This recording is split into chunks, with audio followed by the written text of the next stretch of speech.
Bonjour, je suis Tom du site louetmeublé.fr et nous allons voir dans cette vidéo comment investir sans argent. Mais tout de suite, un petit montage d'une vidéo que j'ai fait ce matin d'un bien que j'ai été visiter dans le nord de l'île Maurice, là où c'est que je vais venir m'expatrier avec ma femme et mes 3 enfants. Je vous reprends tout de suite après la vidéo. C'est parti.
Bienvenue dans cette vidéo où je suis actuellement en vacances pour 2 semaines avec ma femme, donc dans une suite parentale où Ramanella Attitude.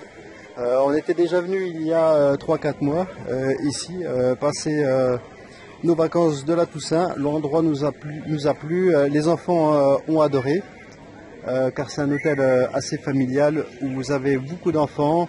Il y a pas mal d'activités, la plage est juste à côté. Donc c'est vraiment top pour les enfants. Excusez-moi si j'ai les yeux un peu fermés, mais j'ai le soleil qui est plein face. Peut-être me tourner un petit peu pour qu'on voie un peu mieux, que je puisse un peu ouvrir les yeux. Voilà. Donc petite vidéo, car on me dit souvent, et je le dis aussi également dans mon forum, sur mes pages de vidéos YouTube, dans les commentaires, qu'on ne peut pas investir sans argent. C'est complètement faux. Moi, j'ai toujours emprunté à la banque, que ce soit pour ma résidence principale ou pour mes investissements locatifs, sans mettre 1 euro de ma poche. J'ai même à chaque fois gagné un peu d'argent. Car le notaire, par exemple, prenait une provision un peu trop grande, donc il me restitue à chaque fois au moins 500 euros. Et aussi, quand j'achetais des logements déjà loués, je récupérais donc les cautions des locataires. Alors pourquoi peut-on emprunter sans argent? Beaucoup me disent qu'il faut de l'apport. Non, pas forcément. Si vous avez de l'apport, oui, c'est clair, la banque fera tout pour que vous l'utilisiez dans votre financement, car elle voudra également que vous vous mouillez. C'est le cas de le dire, je suis dans l'eau, mais la banque voudra que vous vous mouillez également, comme elle le fait en vous prêtant de l'argent. Mais si vous n'avez pas d'apport, comme moi, c'était mon cas, lors de mes premiers achats immobiliers, forcément ils ne pourront pas vous en prendre. Donc c'est totalement faisable. D'autant plus que moi, non seulement ils finançaient la totalité de mes investissements immobiliers, mais également les frais de notaire. Les frais de garantie, ça c'est un peu plus compliqué, mais on peut également les passer. Et également les travaux. Ensuite, question qu'on me pose souvent, c'est concernant l'endettement. Beaucoup de gens croient à tort qu'on ne peut pas dépasser un endettement de 33%. Alors ceci, ça peut être à peu près vrai lorsque vous achetez, oui, votre résidence principale, car votre banque ne la considérera pas totalement comme un actif, car ça vous coûte de l'argent tous les mois, mais ça ne vous rapporte rien du tout. Concernant l'investissement locatif, cette règle de 33% n'existe pas. N'existe pas. Vous tomberez vraiment sur des banques qui vous disent je ne prête pas car vous êtes endetté à plus de 33%. Moi, par exemple, car j'aime bien parler de mon cas personnel car c'est du concret, je suis endetté à la banque maintenant à peu près à 48%.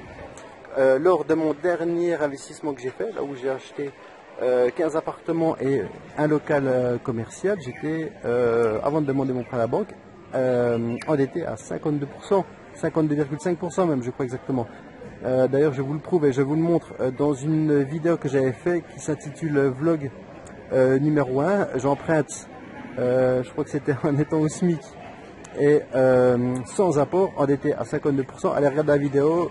Je vous filme mes 10 années de fiches de paye, mes déclarations d'impôts, mon offre de financement de la banque, de façon à ce que vous ayez du concret. Car pareil, je vois souvent dans les commentaires que ce que je dis, même que ce soit moi ou d'autres youtubeurs qui parlent d'investissement immobilier, je sais que vous avez du mal à croire, vous croyez que c'est du flan, mais non, c'est la réalité. Moi, j'ai également rencontré d'autres youtubeurs investisseurs immobiliers, et pareil, ce qu'ils vous disent, croyez-moi, c'est la vérité. Moi, je connais pas de menteurs dans ce milieu-là. En tout cas, c'est juste qu'on veut vous donner des stratégies pour faire la même chose que nous.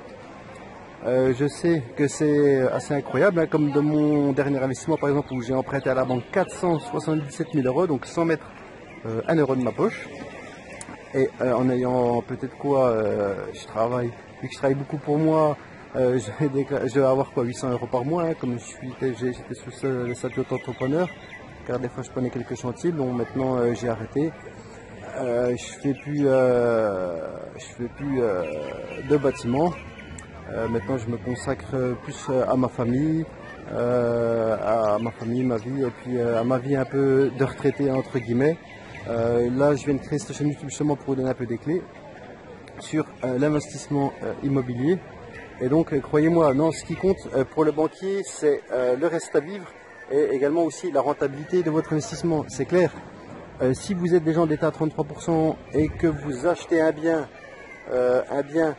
qui va vous coûter de l'argent chaque mois, c'est-à-dire par exemple vous empruntez 100, je me tourne un peu parce que j'ai le soleil dans les yeux, si vous empruntez par exemple à la banque 100 000 euros sur 15 ans, ça va vous faire rembourser aux environs de 700 euros par mois. Si vous remboursez 700 euros par mois de crédit à la banque et que vous avez entre 6 et 800 euros de loyer, c'est clair, la banque ne vous financera pas, ou peut-être une fois, mais elle ne le fera pas deux fois, parce qu'elle considérera que vous achetez une dette. Tandis que si comme moi, lors de mon CHF, si comme moi, lors de votre premier investissement immobilier, vous achetez un immeuble, comme moi il m'a coûté donc 100 000 euros, ça me faisait 701 euros par mois exactement sur 15 ans. Si vous rentrez comme je le faisais 1700 euros de loyer, ça vous fait gagner un reste à vivre de plus 1000 euros. Donc là, dans ce cas-là, vous achetez pour la banque un actif et elle ne le considérera donc pas comme un passif. Et elle aura beaucoup plus facile à vous prêter de l'argent plus tard. Donc voilà, j'espère que cette vidéo vous a plu, hein. Je l'ai fait un petit peu à l'arrache, hein, sans montage du tout dans l'eau, même pas préparé. Si vous avez des questions, n'hésitez pas à me les laisser dans les commentaires, j'y répondrai, c'est promis. Abonnez-vous également à la chaîne et n'hésitez pas à sonner la petite cloche en bas, de façon à recevoir mes prochaines vidéos. Et je vous dis à bientôt les amis, ciao ciao.